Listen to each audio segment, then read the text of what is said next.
할렐루야. 오늘도 우리에게 주시는 말씀이 우리 모두를 위한 복음의 말씀이 되기를 축복합니다. 지난주에 우리가 사울의 회심에 대해서 함께 말씀을 나눴는데요. 오늘은 베드로의 회심이라는 제목을 가지고 말씀을 나누려고 합니다. 이제 베드로는 예수님이 승천하시고 사실상 교회의 지도자가 되었습니다. 그야말로 예수님의 수제자였잖아요. 수제자답게 사방에 다니면서 아주 강력한 은사로 복음의 영역을 확장시키고 있었습니다. 오늘 이야기는 그런 베드로가 이제 고넬료라고 하는 이방인 백부장을 만나는 내용입니다. 고넬료라고 하는 사람은 유대에 주둔하고 있는 로마 보병 부대에서 100명의 군사를 거느리고 있는 로마 군대의 백부장이라는 사람입니다. 오늘날 우리나라 군대로 말하면 중대장쯤, 대위 계급 좀 되는 사람이에요. 그런 로마 군대 장교 고넬료가 하나님을 믿고 있었다는 거예요. 2절 말씀 볼게요. 그가 경건하여 온 집안과 더불어 하나님을 경외하며 백성을 많이 구제하고 하나님께 항상 기도하더니. 이 고넬료는 이방인이었지만 유일신인 여호와 하나님에 대한 이 신앙에 대해서 굉장한 매력을 느꼈어요. 그래서 스스로 자기가 개종을 하고 하나님을 믿는 사람들, 그 사람들이 된 거예요. 그런 사람들을 성경에서는 하나님을 경외하는 사람이라고 부르고 있습니다. 자, 이 하나님을 경외하는 사람 고넬료는 그 믿음대로 백성들을 많이 구제하고 하나님께 항상 기도를 하는 아주 신실한 믿음의 소유자였습니다. 그렇다고 하더라도 고넬료와 베드로의 만남은 사실은 그는 쉽게 만날 수 있는 관계가 아니었습니다. 기본적으로 삶의 자리가 완전히 다른 사람이에요. 연결고리가 전혀 없는 사람이죠. 어떻게 오다 가다가 우연히 만날 수 있는 사람이 아니었단 말씀입니다. 그런데 하나님께서 이 둘의 만남을 주선해 주십니다. 보통 소개팅을 하면 주선자가 있잖아요. 양쪽 다 알고 있는 사람이 어떻게 연결을 해서 서로 양쪽 사람들에게 이 사람 이런 사람이야 라고 미리 소개를 해주지 않습니까? 오늘은 하나님께서 베드로와 고넬료의 만남 이전에 두 사람에게 찾아가서 그렇게 주선을 해주시는 장면이 나옵니다. 하나님 먼저 고넬료에게 찾아가셨습니다. 고넬료는 신실한 사람이라고 그랬어요. 날마다 하루에 3번 기도를 합니다. 6시, 우리나라 시간으로 아침 9시, 낮 12시, 오후 3시에 정해진 기도를 합니다. 하나님이 나타나신 것은 3번째 기도 시간, 오후 기도 시간에 하나님의 사자가 나타나셔요. 그리고 이렇게 말씀하십니다. 지금 사람을 욥바로 보내서 시몬 베드로를 초청하라. 누군지도 모르는 사람일 수도 있어요. 그냥 욥바로 가서 베드로를 초청하라고 다짜고짜 말씀하십니다.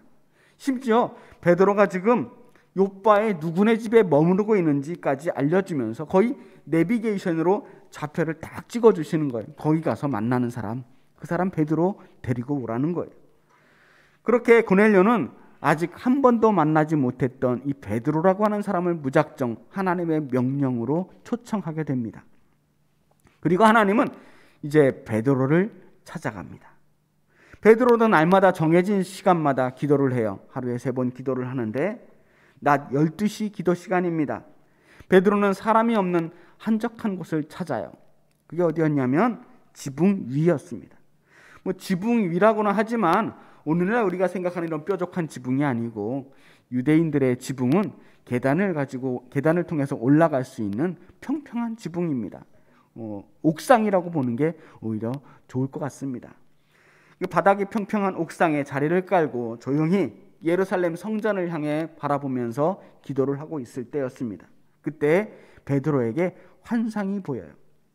꿈인지도 생신지도 모르는 그 중에 하늘이 열리면서 하늘에서 커다란 보자기 같은 큰 그릇이 내려오는 것을 보게 됩니다.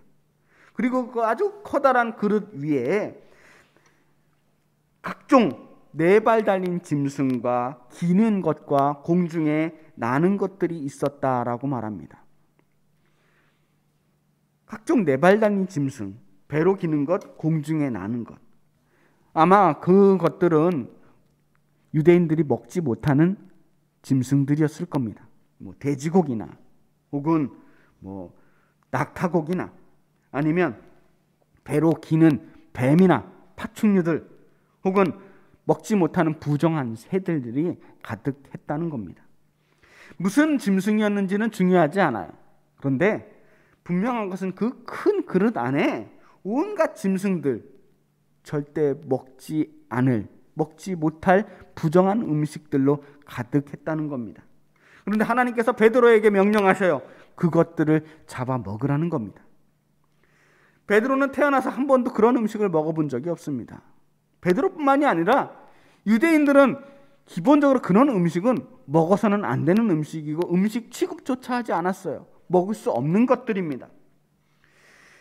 유대의 문화들이 이미 그런 것들은 먹을 수 없는 문화로 아예 정착되어 있었기 때문에 생각조차, 이걸 먹을 수 있는 거라고 생각조차 해본 적이 없었단 말이에요. 그렇게 절대로 먹을 수 없다는 베드로에게 하나님은 이렇게 말씀하십니다. 하나님께서 깨끗하게 하신 것을 내가 속되다 하지 말라. 오늘 주제 말씀이에요. 하나님께서 깨끗하게 하신 것을 내가 속되다 하지 말라. 이 말씀이 하나님께서 베드로에게 전하고 싶었던 말씀이고 당시 초대교회 공동체들에게 하시고 싶었던 말씀이었습니다. 당시 유대인들에게 있어서 정결법은 그 어떤 율법보다도 강조되었어요. 아마도 바리새인들의 영향이 컸으리라고 생각이 되지만 사실 정결법의 원래 의미는요, 뭘 먹느냐 안 먹느냐가 아니라 내가 하나님께 나아가게 합당한 존재가 되느냐 안 되느냐 하는 문제예요. 내가 거룩하신 하나님 앞에 설 자격이 있느냐, 그 자격을 갖추었느냐 하는 겁니다. 거룩하신 하나님 앞에 서기 위해서는 우리도 거룩해져야 하거든요. 근데 유대인들이 생각했던 이 거룩해지는 방법의 가장 쉬운 것, 그리고 가장 실천 가능했던 방법이 뭐였냐면 부정하지 않는 것이었어요. 부정해지지 않는 것, 더럽혀지지 않는 거예요. 그래서 부정한 음식을 먹지 않고 부정한 행동들, 사람을 죽이거나 피를 만지거나 시체를 만지거나 이런 모든 부정한 행동들을 하지 않는 것. 그래서 거룩한 몸으로 하나님께 예배하게 된 것입니다. 그런데 여기서 우리가 한 가지 생각할 것은, 여기서 부정하다라고 하는 의미는 그 행위 자체가 죄악이라는 뜻이 아니에요. 단지 하나님 앞에 서는 일, 성전 안에 들어와서 하나님께 예배하는데 합당하지 않다는 거예요. 그 일을 할 경우에는 깨끗하지 않게 되기 때문에 다시 정결하게 되기까지 어느 정도의 시간과 절차가 필요했다는 겁니다. 그리고 대부분 시간이 지나고 그 정결하게 한 행위를 통해서 다시 부정함이 사라지게 돼요. 그런데 이런 본래의 부정하다는 것의 의미가 점점 사라지고 정결법이라고 하는 것이 이제는 이방인과 유대인들을 구분하는 장치가 되어버리고 맙니다. 다른 민족들은 다 먹는 음식인데 유대인들은 안 먹는 거예요. 우리는 이런 거 안 먹는 민족. 그게 유대인들을 규정하는 하나의 장치가 된 겁니다. 우리는 돼지고기 안 먹는다. 우리는 부정한 음식을 절대로 먹지 않는 민족이다. 이런 것으로 유대민족의 정체성을 삼고 있게 된 겁니다. 근데 달리 말하면요, 그들이 어떤 음식을 부정하게 여기는 것은 정결법을 지키지 않고 부정한 음식을 먹는 그런 다른 모든 이방 민족들, 유대 민족이 아닌 다른 모든 민족들을 부정하게 여긴다는 뜻이에요. 베드로 역시 마찬가지였습니다. 그런 상황 속에서 하나님께서 베드로에게 나타나서 하나님께서 세워주신 그 율법, 정결법을 스스로 폐하시는 거예요. 지금까지 부정하다고 생각했던 그 모든 짐승들을 하나님께서 이제는 정결하다, 너희들 먹어도 된다 라고 말씀하시는 거예요. 하나님께서 정하다고 하셨는데 왜 내가 부정하다고 말하면서 먹지 않느냐? 그게 말이 되느냐라고 말씀하셔요. 더 이상 이런 부정한 음식을 먹는 것을 금지하지 않겠다는 것입니다. 그럼 이런 정결법을 폐지하겠다는 게 무슨 뜻이냐? 더 이상 이방 민족과 유대 민족을 구분하지 않으시겠다는 거예요.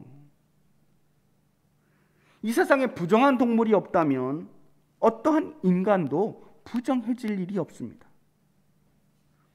더 이상 이방인들을 성전 안으로 들어오지 못하게 막을 방법이 없어요. 이유가 없는 겁니다. 이 말씀 굉장히 충격적인 말씀입니다. 유대교의 근간을 흔들었던 말씀이에요.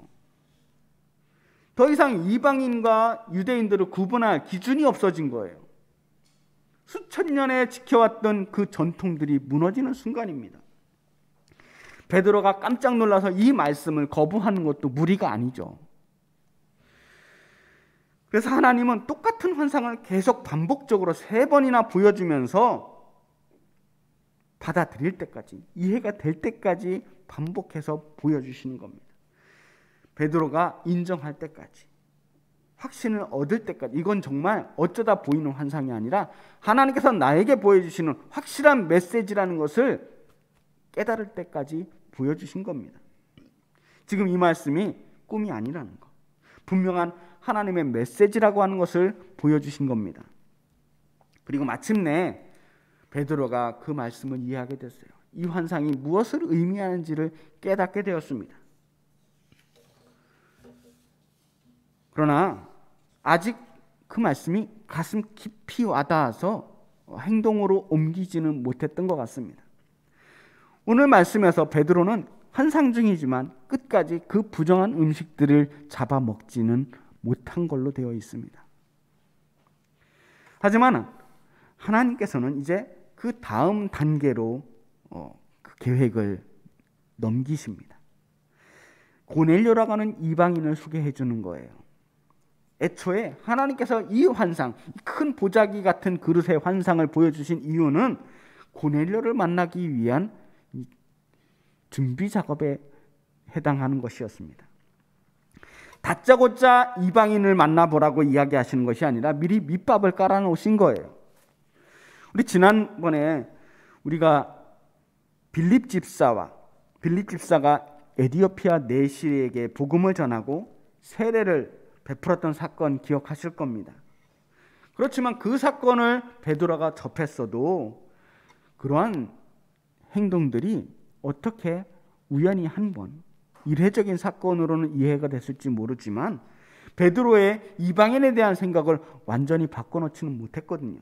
그래서 하나님은 이 고넬료라고 하는 사람을 만나게 함으로써 특별한 경험을 하게 하시는 겁니다. 자, 이제 하나님의 각본으로 베드로는 고넬료를 만나게 되었습니다. 가이사랴라고 하는 도시에 살고 있는 고넬료를 찾아갔을 때 고넬료는 이미 그의 친척들과 친구들을 잔뜩 모아서 큰 무리를 만들어 놓고 베드로를 기다리고 있습니다. 그리고 아주 극진하게 베드로를 맞이합니다. 하지만 베드로의 마음은 여전히 불편해요. 유대인이 이방인과 만나서 함께 식사를 하고 교제하는 일들이 보통 유대인의 정서에서 어긋나기는 하지만 그러나 나는 하나님의 특별한 명령을 받고 왔다라고 그들 앞에 자신을 소개합니다. 그런데 이 베드로가 자기 앞에 있는 이 고넬료와 함께한 그 무리들을 보면서 마음이 점점 열리게 돼요. 정말 이 사람들이 복음을 사모하고 있구나. 이 사람들이 정말 하나님을 경외하고 있는 사람들이구나 하는 것을 느낄 수가 있었습니다. 지금까지 자기가 이방인들을 죄인 취급하고 부정한 사람 취급을 해왔는데 막상 와서 보니까 그들이 오히려 그들의 믿음이 유대인들보다 더 뜨거운 것을 보게 돼요. 그걸 보고 베드로는 이런 말을 합니다. 34절 35절 말씀입니다. 베드로가 입을 열어 말하되 내가 참으로 하나님은 사람의 외모를 보지 아니하시고 각 나라 중 하나님을 경외하며 의를 행하는 사람은 다 받으신 줄을 깨달았도다. 하나님께서는 그 사람이 유대인인지 이방인인지를 보는 분이 아니시라는 것. 하나님이 보시는 것은 그 사람이 하나님을 경외하고 있느냐, 하나님을 진심으로 믿고 있느냐 하는 것을 보시지 그 사람의 출신이 어떻고 그 사람의 민족이 어떻고를 보시는 게 아니라는 것을 깨달았다는 거예요. 이것이 바로 베드로의 회심입니다. 저 보자기 같은 큰 그릇을 자신에게 미리 보여주신 이유를 이 고넬료와 함께한 이 무리들을 보면서 완벽하게 깨닫게 되었습니다. 자기가 그동안 더럽다고 생각했던, 부정하다고 생각했던 이 이방인들, 그러나 하나님은 그들도 깨끗하다고 하시는 거예요. 이방인들 역시 하나님을 경외하고 있다면, 의를 행하고 있다면 그들도 거룩한 하나님의 자녀라는 겁니다. 그래서 베드로가 여기서 회심을 하고 앞에 있는 무리들에게, 고넬료와 함께한 그 무리들에게 복음을 전합니다. 복음의 내용이라는 게 특별한 게 없어요.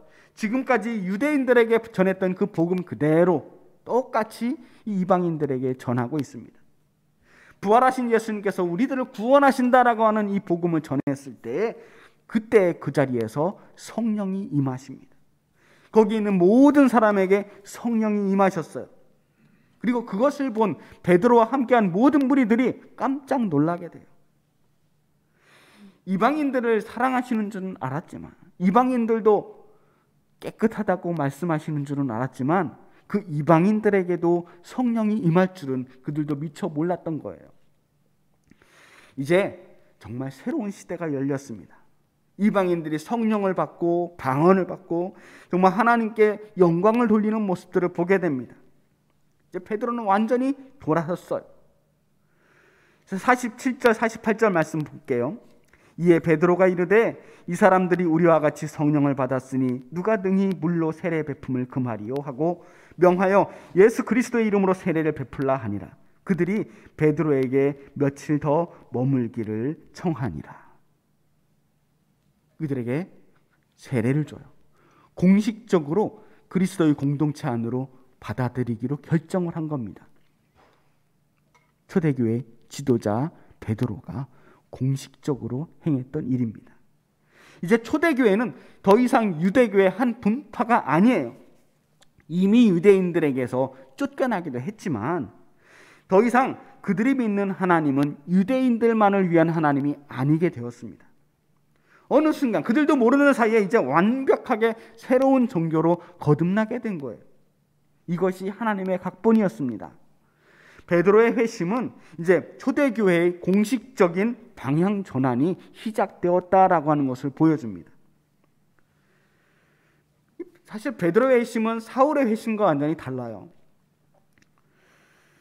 불신에서 믿음으로 가는 회심이 아닙니다.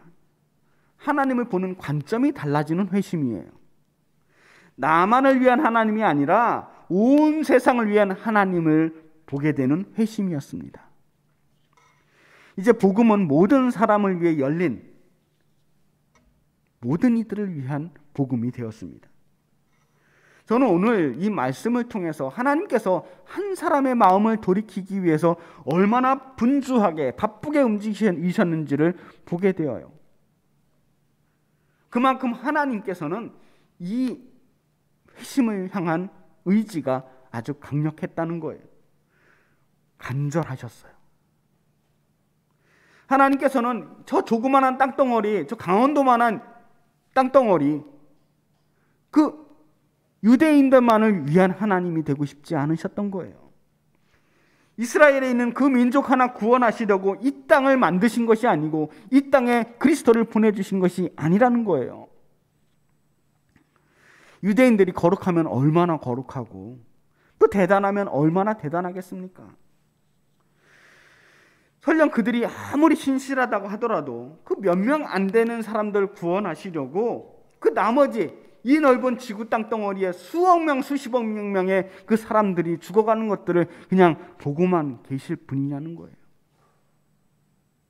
정말 그렇게 고작 몇 명만 구원하실 하나님이라면 그 얼마나 무능한 신이란 말입니까? 아니면 그 얼마나 매정하신 분이라는 거예요.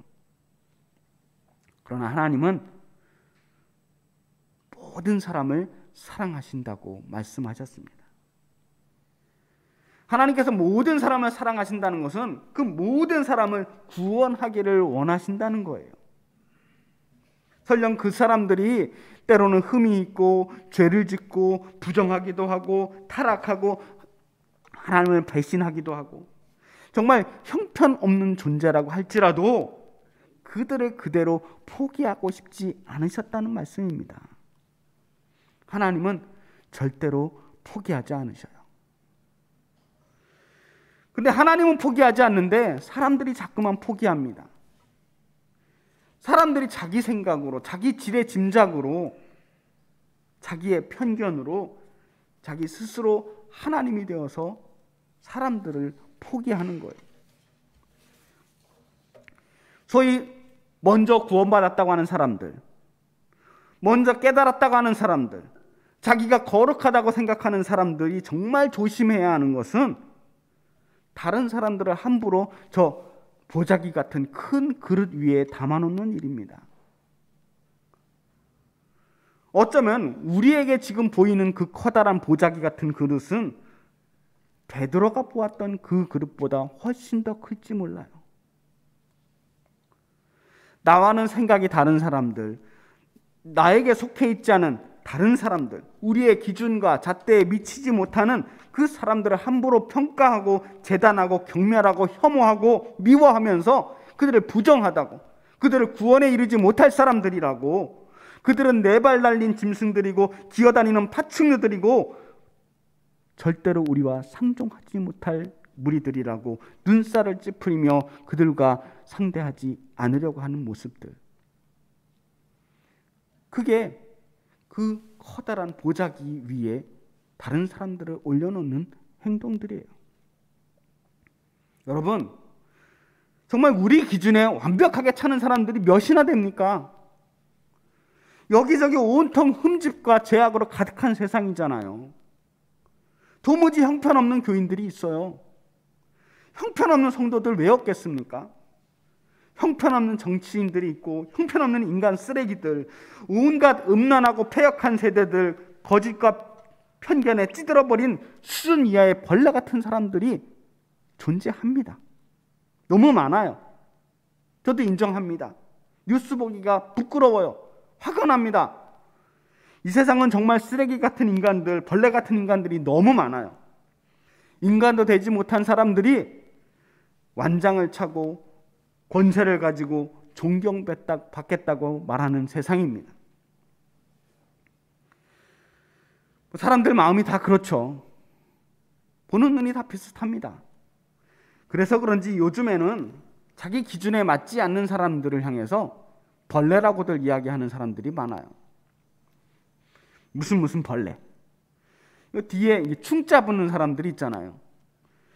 일배충이니 한남충이니 문해충이니 마음충이니 문신충이니, 하여튼 자기가 마음에 안 드는 행동들을 하는 사람들 뒤에다가 전부 충을 붙여놔요.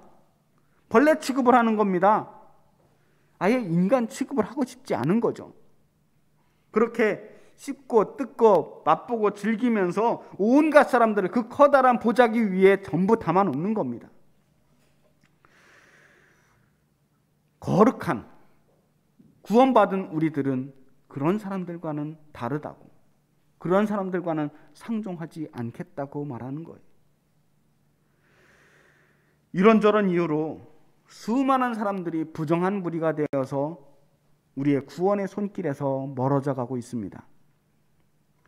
정의로운 사람들은 참으로 넘치는데 이 세상은 도무지 정의로워질 생각을 하지 않습니다.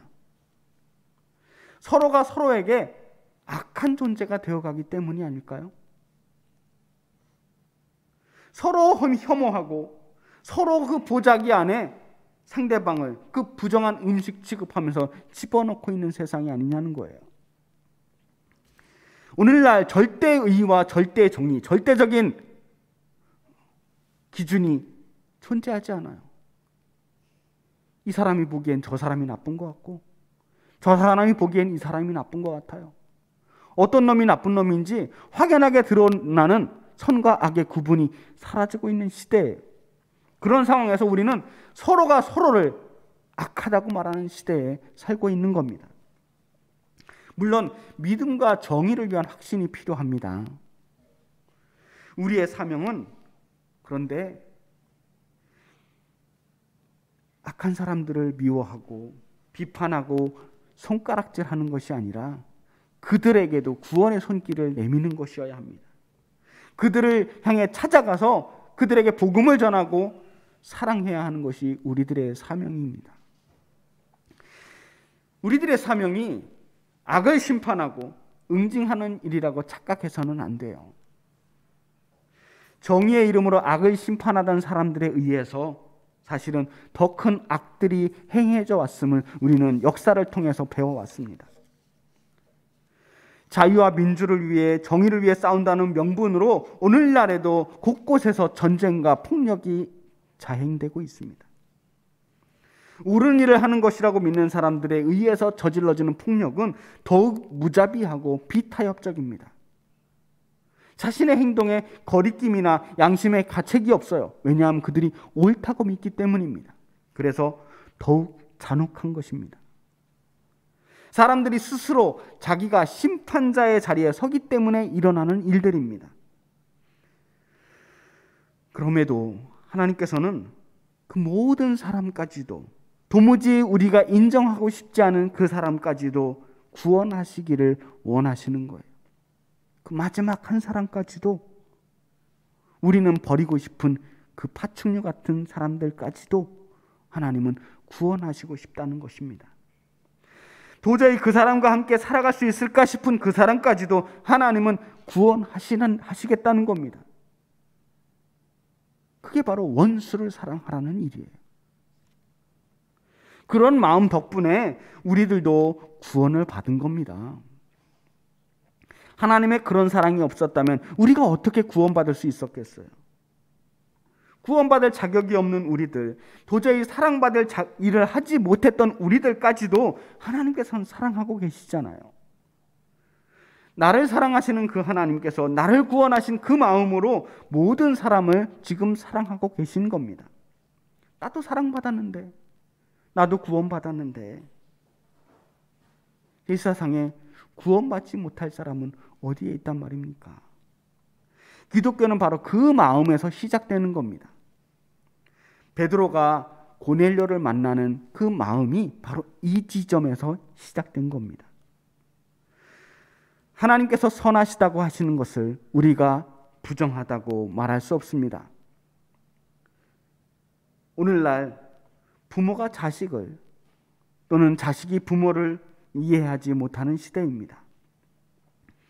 형제지간에도 정치 때문에, 신앙 때문에 대화가 되지 않는 시대입니다. 이러다간 다 죽어! 라고 말하던 그 오징어 게임의 그 노인처럼 이렇게 싸우다가는 이 세상은 다 죽게 됩니다. 이 시대에 누군가는 이 혐오와 편견과 미움의 사슬을 끊어내야 합니다. 다시 한번 회심을 해야 합니다. 베드로와 같은 회심이 필요한 시대입니다. 상대방을 정죄하기에 앞서서 먼저 그들을 향해 찾아가는 마음이 필요합니다.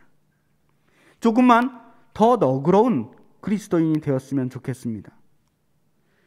여전히 그 사람이 이해가 되지 않고 답답하고 때로는 너무 싫을 수도 있어요. 하지만 그래도 그들이 구원받아야 할 영혼임을 우리가 기억하자는 것입니다. 심판하려고 하지 말고 불쌍히 여깁시다. 그리고 그들을 위해 기도하는 그리스도인이 되어야겠습니다. 심판은 하나님께 맡기고 우리는 사랑하자는 거예요. 오랫동안 만나지 못했던 이들을 만나는 명절 기간입니다. 사랑과 용서와 화해가 가득한 행복하고 풍성하고 너그러운 명절 기간이 되시기를 주님의 이름으로 축복합니다. 기도하겠습니다.